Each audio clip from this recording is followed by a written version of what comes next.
maldita raça de Hermes, como se a Hermes tivesse essa dinastia horrorosa, que vem lá do trevoso, lá do antes do humano, vem todas as perversidades, onde assim não tem lei, não tem regra, onde o homem não se distingue um do outro, onde não tem essa convivência possível, uma coisa devora a outra, é o caos total. Então, assim, as criaturas hermogêneas que Platão execrava são essas criaturas. Por isso o nome Hermógenes, como se ele viesse lá do trevoso, do antes da possibilidade de você ser um ser humano. E lá no trevoso é só vontade de matar, de destruir, uma coisa devorando a outra. Não tem convivência possível. Esse o nada, isso é o nada, porque é impensável. Mas o Guimarães Rosa consegue dar forma para isso, ele consegue criar esse liso suarão e consegue ainda criar um exemplo disso que é um homem, um jagunço. Ele coloca o impensável vira a figura desse homem.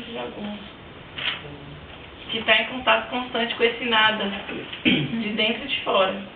E as criaturas hermogêneas, elas parecem muito com bode, que lembra esses rituais arcaicos, sabe? Dionisíacos. Elas são criaturas, assim, o deus Pan, elas são descendentes do deus Pan, que é esse deus terrível que se aposta dos homens. Na calma do meio-dia ele surge, rompe e enlouquece os homens são tomados por essa fúria. Isso é muito louco. É como se a vida brotasse desse lugar. Mas se você... Mas assim, tem que ter esse equilíbrio. Eu vou pensar... Tem uma ilustração que eu trouxe, olha só. Deus Pan é esse bode aqui. Eu trouxe, inclusive... Me dê aquele papel lá. Vamos aproveitar que a gente... Envelope. Nesse envelope. Eu trouxe várias figuras do Deus Pan para passar para vocês. Assim, a gente pensar no contraste. Que isso é parte da vida, não pode ser negado, mas não pode ser só isso a vida, entende? Fala, Luana. Era disso que eu ia falar, que quando você fala que isso é um ser antes da possibilidade de ser uma vida, mas que a vida surge disso, eu estava pensando que também ele não pode ser esquecido, ele não pode ser negado completamente. Ele tem, é meio que parece que a razão vem meio que para domar essa coisa. Por que o pensamento filosófico então negava? Sabe? Assim, não pode ser pensado, então não existe, então não pensa. Só o mito consegue unir esses contrários, né? A razão não consegue comportar as coisas contrárias, né? Aí vocês veem aí, esse é o deus Pan, figura de bode. E o Hermógenes vai ser o tempo inteiro comparado com bode. Esse anjinho pequenininho é Cupido. Mas esse pai, e do lado, Afrodite. Olha que combinação doida. Então, esse bode, esse ser hermogêneo aí, a função dele é desvairado. É de onde a pulsão é pura pulsão de tudo. É pulsão de matar, mas também é pulsão de desejo. Todos os desejos possíveis vêm dele. Mas ele não tem limite, não tem regra, não tem consideração pelo outro. É um caos total. Cupido, então, esse anjinho delicado, mas os dois são os pares. Eros é isso na figura arcaica. Eros é esse bode e esse anjinho. E esse anjinho, então, tem que aplacar o rosto dele, desse bode, para ser possível o amor, para ter essa conciliação. Tanto é que a gente vê que a Afrodite está com um chinelo na mão aqui, né? Então, quando a gente fala, a gente está falando o seguinte, assim, de um extremo. Ele conseguiu criar uma situação, personificar uma coisa em que só existe esse bode, entende? Essa pura pulsão. E não tem essa possibilidade de amor, porque, né, o amor, imagina Cupido e Pan, podendo conciliar essas forças, sabe? Uma mais plácida. É que é aquela... eu não sei, eu estava pensando agora... Tá claro, tá difícil de entender? Não. Quem pode explicar para o Francis? Porque é um pouco... porque a todo momento a gente está vendo dois lados, né? O lado de contradição, de universidade, o tema do livro, Teobaldo, e aí vem essa imagem, né? Que você explicou. As duas partes, só que formam um todo, né? Eles não conseguem fazer esse casamento, cai nesse extremo. Né? É como se você pegasse assim, essas criaturas hermogêneas, esses jagunços, nesse vazio, emendados consigo mesmos, o Felipe, que você gostou dessa imagem, não é emendado com o outro, é consigo mesmo. Consigo mesmo. Entendeu? Então, é como se o... Então, assim, só essa coisa desvairada, essa carnificina que eles saem fazendo, desvairados, porque não tem esse complemento. E eles negam o É feminismo. como se eles fechassem só Só o no plano irmão. e os outros não conseguissem, né? Não entrasse Exatamente. comida, não entrasse não entrasse mais nenhuma força. Mas o Riobaldo faz esse casamento. Ele é jagunço, o contraditório que seja, mas ele se salva porque ele faz esse casamento. Ele está com Deus Pan, mas também com Cupido, entende? Tem esse encontro com Vênus, com Afrodite. Aham. Eu Esse equilíbrio. tava lembrando agora de quando a gente tava falando, acho que do Augusto Matraga ainda, que entrou nesse assunto de alguns... A Catarina tava perguntando, né? Quem são as mulheres que amamentam esses homens? Porque é nesse momento que você, quando você é criança, que você deixa de ser pura pulsão e começa a entrar em contato com o que é racional, com o que é certo, com o que é outras coisas, que é em contato com o pai, com a mãe, que você vai criando essas coisas.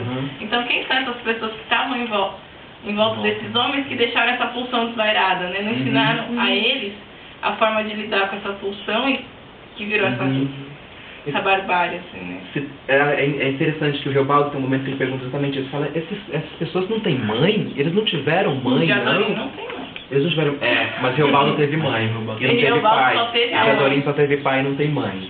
Mas Riobaldo se salvou, né? Pelo que a Exatamente. gente estava É, falando. Ele pergunta, eles nunca tiveram mãe para fazer uma coisa dessas? É isso que está falando. E se está difícil pensar no ser homogêneo, assim, é como se fosse o mal, o puro mal, fosse isso. Mas só que... Só que o Platão chama de não ser. Mas o que o Guimarães Rosa está fazendo? Ele quer pensar isso, ele quer dar uma forma para isso. Então, tantos nomes do demônio, ele quer nomear essa coisa, dar uma forma para isso. Então ele consegue criar... Fala, Fran. É porque, biblicamente, em Daniel 4, Daniel também tem uma versão, ele acaba tendo uma visão de dois bodes, né? E remete a esse pensamento de que eles surgem do nada e vem com todo esse desejo de ambição e poder para destruição. E ao mesmo tempo ele é tão compulsivo, ele solta tudo que ele tem, toda a ira, que ele derruba os dois grandes chifres que ele estava vendo, né, em cima da água. E ele fala desse mal que surgiu do nada. Nossa. Coisa.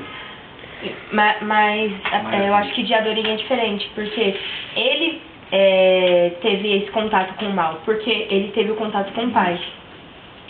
Mas assim, só puro, essa coisa estéreo, né? Não a junção dos dois, né? Exatamente. E isso liga de novo com a ideia que a gente estava falando do círculo, que o Felipe tinha falado. Você pode repetir, Felipe? Emendar consigo mesmo. O liso do Sussuarão, né? Que é um lugar... Um lugar que você entra para andar em círculos. Então assim, é impossível, é emendado consigo mesmo, não tem encontro com o outro, não tem alteridade, assim, eu não penso no outro. Então, claro, é um lugar, quando você cai no domínio da palavra, você consegue leis e regras de convivência. A gente, por exemplo, aqui, a gente consegue, mas assim, são incapazes porque não tem esse encontro com o outro, não tem essa alteridade, eu não reconheço o outro. E já não basta Eles não têm tanto, o tempo, né? Eu acho que eu sinto que eles não têm o tempo. Eles acham que pura função, essa coisa, né? De só o lado pan. É um desejo. E é estranho porque a relação do Diadorim e o Riobaldo, como o Zé estava falando, sabe, é uma coisa sensual, mas os dois são homens, sabe? Nesse meio todo de homens jagunços, sabe? Que pensam que estão fazendo bem, rezam e matam um por um, sabe? São dois homens, sabe? Uma relação entre dois homens. E por isso que fica tão forte, assim. Isso é problemático Muito global entre os dois. E ele sente isso muito forte. Por isso que ele fica tão incomodado. Então, sabe, ele não... Às vezes não consegue, não tem as palavras para poder explicar, né? Até eles falam da religião, né? De religião para desenvolver as pessoas. Só que parece que ele tá ficando doido com isso. Porque não tem como explicar, né? A relação, o que ele tá sentindo pelo Diadorim. É muito estranho.